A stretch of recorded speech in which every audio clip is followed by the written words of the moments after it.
Good morning my dear students. આજે આપણે chapter number 1 ના 7મા લેક્ચર ઉપર આપણે જઈએ છીએ. હવે આજે આપણો 7મો લેક્ચર જે છે એમાં આપણે વૈજ્ઞાનિક સંકેતોની વાત કરવાની છે અને આ બહુ ઇમ્પોર્ટન્ટ છે. આ તમને 11થમાં 12થમાં અને ઓનવર્ડ્સ તમને વૈજ્ઞાનિક સંકેત કામ પડશે. વૈજ્ઞાનિક સંકેતને આપણે અંગ્રેજીમાં કહી શકીએ સાયન્ટિફિક નોટેશન. તો ખાસ ધ્યાન રાખજો વૈજ્ઞાનિક સંકેત કેમ જરૂરી છે અને શા માટે આવ્યા. તો જ્યારે પણ આપણે કેમિસ્ટ્રીમાં વાત કરવાની હોય છે ત્યારે આપણે ઘણી વખત અણુઓના સમૂહની વાત કરવાની હોય છે. એટલે સપોઝ લાઈક મેં તમને કહું તો દાખલા તરીકે આપણે 2 ગ્રામ મીઠું લઈએ તો 2 ગ્રામ મીઠું લઈએ તો 2 ગ્રામ મીઠુંમાં જો આપણે અણુની સંખ્યા જો આપણે ગણીએ તો એ લાખો કરોડોની સંખ્યામાં હોય છે. હવે લાખો કરોડની સંખ્યામાં હોય તો આપણે એને દર્શાવી કેવી રીતના શકીએ? ઓકે, તો ઘણી વખત આપણા પાસે બહુ મોટી સંખ્યા મળે તો ઘણી વખત આપણને બહુ નાની સંખ્યા બી મળે. દાખલા તરીકે એક NaCl નો અણુ હશે, એક NaCl નો અણુ. ધ્યાન રાખજો મેં ખાલી એક NaCl ના અણુની વાત કરું છું. તો એક NaCl ના અણુનું દળ જો ગણો તો એ દળ 10 - 21 22 ઘાત પર આવશે. તો ઘણું નાનું આવશે. હવે જ્યારે ઘણું નાનું આવશે તો ત્યારે આપણે કેવી રીતના માપી શકીએ? તો મોટી સંખ્યા હોય અથવા તો નાની સંખ્યા હોય એને માપવા માટે આપણે વૈજ્ઞાનિક સંકેતનો આપણે ઉપયોગ કરીશું. ને વૈજ્ઞાનિક સંકેત જે છે એ કેમાં દર્શાવાય છે? તો n × 10⁻n માં દર્શાવાય છે. શું? n × 10⁻n. જ્યાં n ની વેલ્યુ 1 થી સ્ટાર્ટ થઈને 9.999 વચ્ચે હોવી જોઈએ. મતલબ કે 10 હોઈ શકે નહીં. એક પછી પોઈન્ટ હોવો જોઈએ. એક પછી પોઈન્ટ હોવો જોઈએ. તમે 1 પછી 2 પછી 3 પછી 4 પછી 5 પછી 6 પછી 7 પછી 8 પછી 9 પછી પોઈન્ટ લાવી શકો છો. મતલબ કે બરાબર એક ડિજિટ આવશે અને પછી પોઈન્ટ આવશે. એટલે એમનો જે અંક જે છે એ 1 થી 9.999 વચ્ચે છે, વચ્ચે બદલાય છે. ઓકે, તો મારા પ્રમાણે વૈજ્ઞાનિક સંકેત શા માટે જરૂર પડી એ તમને ખબર પડી હશે. એટલે આપણે આટલું વસ્તુ વાંચીને સમજાવીએ. ઓકે, રસાયણ વિજ્ઞાનમાં ખૂબ મોટી સંખ્યા અથવા ખૂબ નાની સંખ્યા સાથે આપણે અભ્યાસ કરવાનો હોય છે.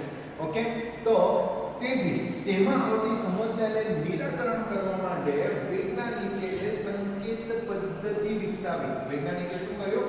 સંકેત પદ્ધતિ વિકસાવી જેમાં કોઈ પણ સંખ્યાને n × 10⁻n વડે દર્શાવવામાં આવે છે. જેમાં કોઈ પણ સંખ્યાને શું છે? n × 10⁻n વડે દર્શાવવામાં આવે છે અને n ની વેલ્યુ જે છે એ 1 થી 9.999 વચ્ચે જે છે બદલાય છે. ઓકે, તો આ તમારો વૈજ્ઞાનિક સંકેત છે. હવે વૈજ્ઞાનિક સંકેતનો આપણે ઉપયોગ કેવી રીતના કરીએ તો જરા ખાસ ધ્યાન આપજો. 232.508 છે. 232.508. હવે મારે એને વૈજ્ઞાનિક સંકેતમાં દર્શાવવું હોય તો n લેવાનું. n એટલે એક પછી પોઈન્ટ, એક પછી પોઈન્ટ એટલે મને અહીંયા 2 પછી પોઈન્ટ જોઈએ. મને અહીંયા શું જોઈએ? 2 પછી પોઈન્ટ જોઈએ.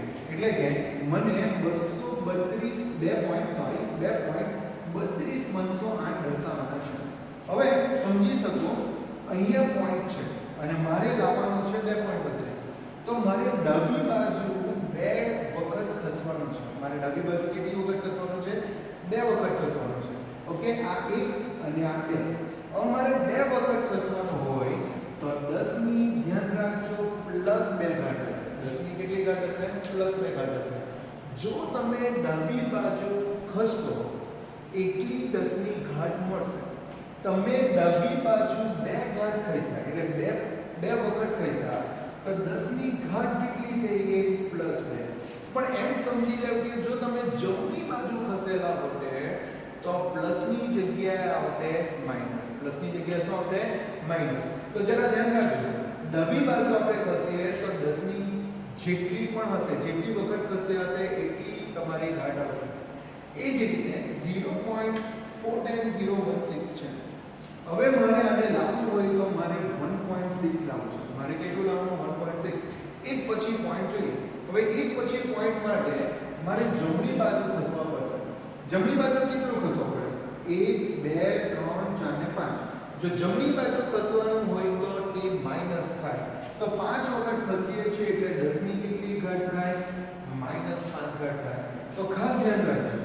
ડાબી બાજુ 10 ની ઘાત શું થશે તો ધન થાય બરાબર ડાબી બાજુ 10 ની ઘાત કેટલી થાય ધન અને જમણી બાજુની વાત કરીએ તો જમણી બાજુ 10 ની ઘાત જે છે એ 10 ની ઘાત શું થાય ઋણ થાય તો જો ડાબી બાજુ ખસો તો પ્લસ અને જમણી બાજુ ખસો તો માઈનસ ઓકે હવે આનો કામ આને અનુરૂપ તમને સ્વાધ્યાયનો 1.18 આપેલો છે તો સ્વાધ્યાયનો આપણે 1.18 પર સાથે જોઈએ હવે 0.0048 છે એને મારે દર્શાવવું હોય તો 4.8 વડે દર્શાવી શકાય ચાલો 4.8 વડે દર્શાવીએ તો એમ સમજી લો કે કેટલા પોઈન્ટ ખસવાનું તો જોઈ શકો 1 2 અને 3 જમણી બાજુ ખસશે જમણી બાજુ ખસે એટલે 10 ની કેટલી ઘાત આવશે -3 આવશે ઓકે ચાલો 234,000 છે તો એને મારે એક પછી પોઈન્ટ કરવો હોય તો 2.34 લખી શકું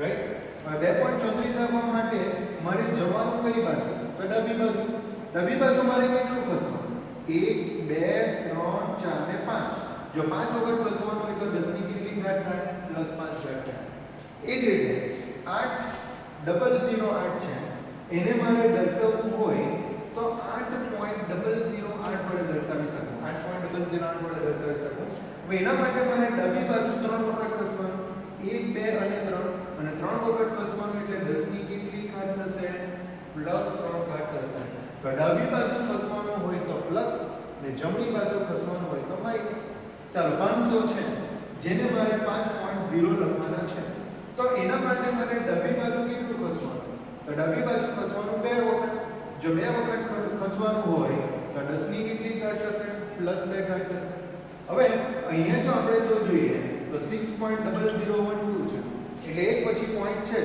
જો એક પછી પોઈન્ટ હોય તો અહીંયા 10 ની ઘાત આપણને લખવાની જરૂર નથી અહીંયા આપણે 10 ની ઘાત કેટલી લખીશું 0 લખીશું કેમ કે એક પછી પોઈન્ટ છે એટલે અહીંયા આપણે ખસેડવાની જરૂર પડતી નથી ને ખસેડવાની જરૂર પડતી નથી એટલે 10 ની ઘાત તમારી એઝ ઇટ ઇઝ જ આવશે તો અમારા પ્રમાણે સ્વાધ્યાયનો 1.18 ખબર પડી જવી જોઈએ અને વૈજ્ઞાનિક પદ્ધતિ પણ ખબર પડી જવી જોઈએ વૈજ્ઞાનિક પદ્ધતિમાં એટલું ધ્યાન રાખજો ડાબી બાજુ આપણે ખસીએ તો 10 ની ઘાત પ્લસ થશે જમણી બાજુ ખસીએ તો 10 ની ઘાત માઈનસ થશે જેટલી વખત ખસીએ એટલો બરાબર એનો ઘાતાંક આવશે ઓકે સો મારા પ્રમાણે આ વૈજ્ઞાનિક પદ્ધતિ કમ્પ્લીટ થાય હવે વૈજ્ઞાનિક પદ્ધતિમાં રૂપાંતર કર્યા પછી આપણે ગુણાકાર ભાગાકાર અને સરવાળો અને બાદબાકી કેવી રીતે કરી શકીએ એ પણ તમારે ધ્યાન રાખવાનું છે આઈ નો બરાબર કે આ મેથ્સમાં આવે છે બટ વી હેવ ટુ નો કે કેવી રીતના કેલ્ક્યુલેશન થાય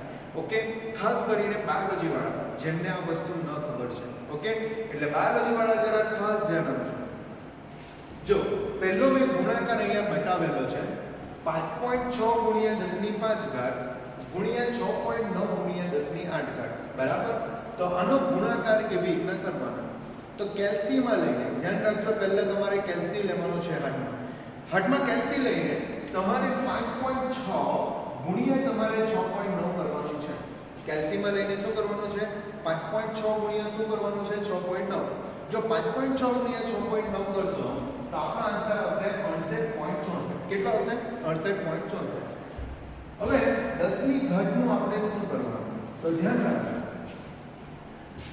10 ની ઘાતાંકનો જ્યારે ગુણાકાર કરવાનો હોય તો આપણે એવું કહીએ છીએ કે આધાર સરખા હોય તો ઘાતાંકનો સરવાળો થાય આધાર સરખા હોય તો ઘાતાંકનો શું થાય સરવાળો એટલે જો આ બી 10 છે ને આ બી 10 છે બંનેનો આધાર તો 10 જ છે ઓકે તો બંનેનો આધાર 10 છે તો હવે ઘાતાંકનો સરવાળો થાય ઘાતાંકનો સરવાળો થાય એટલે 5 વત્તા કેટલા થાય 8 તો ખબર પડશે 10 ની 5 ઘાત ને 10 ની 8 ઘાત બરાબર જો 10 ની 5 ઘાત ગુણ્યા 10 ની 8 ઘાત હોય તો આધાર સરખા છે આધાર સરખા હોય તો ઘાતાંકનો શું થાય સરવાળો થાય ઘાતાંકનો સરવાળો થાય એટલે 5 વત્તા કેટલા થશે 8 હવે 5 વત્તા 8 એટલે 13 થશે એટલે આપણો આન્સર થઈ જશે 68.64 ગુણ્યા 10 ની કેટલી ઘાત થશે 13 હવે 68.64 એ આપણી વૈજ્ઞાનિક સંકેત પદ્ધતિ નથી એને આપણે એક પછી પોઈન્ટમાં જ કન્વર્ટ કરવા પડે જો એક પછી પોઈન્ટમાં કન્વર્ટ કરવું હોય તો 3.864 લખાશે ગયા કઈ બાજુ ડાબી બાજુ ડાબી બાજુ આપણે કેટલા કહીશા 1 પોઈન્ટ કહીશા તો ઉમેરવાનો બી કેટલો 1 ધ્યાન રાખજો ઉમેરવાનો બી કેટલો 1 એટલે 10 ની 2 ઘાતની જગ્યાએ 10 ની કેટલી ઘાત થશે 14 તો ધ્યાન રાખજો ડાબી બાજુ જ્યારે આપણે જઈએ છીએ ત્યારે આપણે પ્લસ કરીએ છીએ ધન કરીએ છીએ ને ધન કરીએ એટલે કે ઉમેરવું ધન કરીએ એટલે શું કરવું ઉમેરવું એટલે 10 ની 2 ઘાત ડાબી બાજુ તમે 1 ઘાત કહીશા તો તમારે બરાબર 1 ઉમેરવા પડશે એટલે કે 13 ની જગ્યાએ 14 થાય પણ આનાથી ઉલટું સપોઝ જો તમે જમણી બાજુ ગયા હોય તો તમારી સંજ્ઞા ઘાત ઋણ આવે એટલે શું કરવાનું બાદબાકી કરવાનું હોય ઓકે તો એ પણ જરા ધ્યાન રાખજો કે ડાબી બાજુ જાય તો ધન ઉમેરવું જમણી બાજુ જાય તો ઋણ બાદબાકી કરવી ઓકે ચાલો એ જ રીતે ભાગાકારની વાત કરીએ 2.7 ગુણ્યા 10 ની -3 ઘાત ભાગ્યા 5.5 ગુણ્યા 10 ની -4 ઘાત છે તો આને આપણે કેવી રીતના કરી શકીએ તો પહેલી વસ્તુ કેલ્સીમાં 2.7 ભાગ્યા 5.5 કરો કેલ્સીમાં શું કરો 2.7 ભાગ્યા 5.5 કરો 2.7 ભાગ્યા 5.5 કરશો તો આપણો આન્સર આવશે 0.4909 0.4909 હવે જરા સમજો 10 ની -3 ઘાત છે હવે આ 10 ની -4 ઘાત જે છેદમાં છે એને જો આપણે ઉપર લાવીએ એટલે કે અંશમાં લાવીએ તો 10 ની -4 ઘાતની જગ્યાએ શું થશે તો 10 ની +4 ઘાત થશે સમજ પડશે કે આ 10 ની -4 ઘાત જે છેદમાં છે એને જો આપણે અંશમાં લાવીએ તો -4 ઘાતની શું થઈ જશે +4 ઘાત થશે અને ત્યાર પછી સેમ વસ્તુ 0.4909 હવે જરા સમજો આધાર સરખો છે તો ઘાતાંકનો શું થશે સરવાળો ઘાતાંકનો સરવાળો થાય એટલે કે 10 ની -3 ઘાત વત્તા 4 ઘાત સરવાળો કરીએ તો 4 માંથી 3 જશે તો કેટલો આવશે 1 ચાલો 4 માંથી 3 જાય તો 1 એટલે 0.4909 ગુણ્યા 10 ની કેટલી ઘાત આવશે 1 ઘાત આવશે હવે આ આપણી વૈજ્ઞાનિક સંકેત પદ્ધતિ નથી વૈજ્ઞાનિક સંકેત પદ્ધતિ માટે આપણને એક પછી પોઈન્ટ જોઈએ તો આપણે જમણી બાજુ જવા પડશે જો જમણી બાજુ જઈએ તો 4.909 થશે હવે જરા સમજો જમણી બાજુ જો તમે જાઓ તો તમારે બાદબાકી કરવાની તમે એક પોઈન્ટ ખસ્યા તો તમારે કેટલું બાદ કરવાનું એક બાદ કરવાનું એટલે 10 ની 1 ઘાત -1 કરવાનું 10 ની 1 ઘાત -1 એટલે કેટલા થાય 0 અને કોઈની પણ ઘાતાંક 0 હોય તો આન્સર 1 આવે 10 ની 0 ઘાતાંક હોય તો એનો આન્સર શું ગણાશે 1 એટલે આપણો આન્સર આવી થશે 4.909 તો સમજ પડશે કે તો જો તમે જમણી બાજુ જાઓ તો તમે જેટલું જમણી બાજુ જશો એટલી બાદબાકી કરવાની રહેશે એટલે જો તમે એક પોઈન્ટ જમણી બાજુ જશો તો તમારે એક બાદ કરવાનું રહે એક બાદ કરશો તો 10 ની 1 -1 એટલે 0 ઘાત થશે 10 ની 0 ઘાત થશે એટલે આપણો આન્સર આવશે 4.909 ઓકે તો આ રીતે તમારે ધ્યાન રાખવાનું છે ઓકે તો મારા પ્રમાણે ગુણાકાર અને ભાગાકાર તમને ખબર પડી જાય ગુણાકારમાં આપણે બરાબર શું કર્યું તો ગુણાકાર સિમ્પલ કરીને 10 ની જે ઘાતાંક વાળો જે છે એનો સરવાળો કર્યો એ રીતે ભાગાકારમાં શું કર્યું ભાગાકાર કરીને આ નીચેની જે 10 ની ઘાતાંકની વેલ્યુ છે એને આપણે ઉપર લઈ જઈએ તો માઈનસ છે તે પ્લસ થશે જો પ્લસ હોતે તો માઈનસ થશે પર એની જે 10 ની ઘાતાંક જે છે એનું એક ચિહ્ન બદલશે ચિહ્ન બદલીને પછી ઉપરની રીતે એ રીતે જ આપણે કર્યો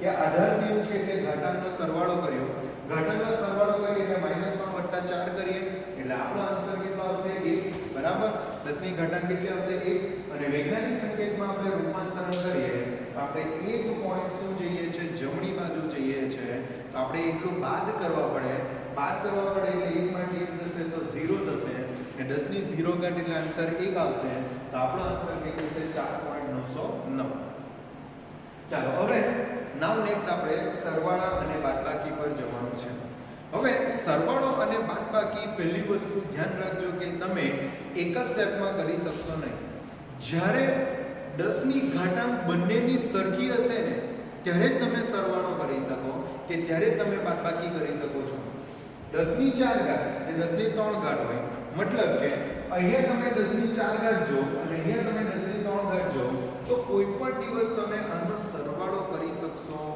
નહીં. બરાબર? કેમ કે બંનેની 10 ની ઘાત સરખી થવી જોઈએ. હવે બંનેની 10 ની ઘાત સરખી થવી જોઈએ તો આપણે શું કરીએ? તો જો સમજો 10 ની 4 ઘાતને બંને બાજુ લાવવાનો પ્રયત્ન કરો. હવે 10 ની 4 ઘાત જો મેં બંને બાજુ લાવવાનો પ્રયત્ન કરું તો શું થશે? તો જો 1.5 છે. સપોઝ મેં ડાબી બાજુ જાઉં તો ડાબી બાજુ જાઉં તો મારે ઉમેરવા પડે. જો ડાબી બાજુ જાઉં તો મારે ઉમેરવા પડે તો 0.15 થશે. ઓકે, 1.5 ની જગ્યાએ શું થશે? ડાબી બાજુ જાઉં તો 0.15 થશે. અને 10 ની 3 ઘાતની જગ્યાએ કેટલી થઈ જશે? 10 ની 4 ઘાત થશે. તો પહેલી વસ્તુ એ કે તમારે 10 ની ઘાત સરખી કરવાની. કાં તો તમે 4 કરો, કાં તો તમે 3 કરો. મેં 4 કરવા માટે આ 3 ને 3 વાળું જે છે એમાં ડાબી બાજુમાં એક પોઈન્ટ ખસ્યો, એટલે ડાબી બાજુમાં એક પોઈન્ટ ખસ્યો તો 10 ની ઘાતાંક તમારી સરખી થાય. ઓકે, હવે 10 ની ઘાતાંક સરખી થઈ જાય તો હવે આપણે શું કરીએ?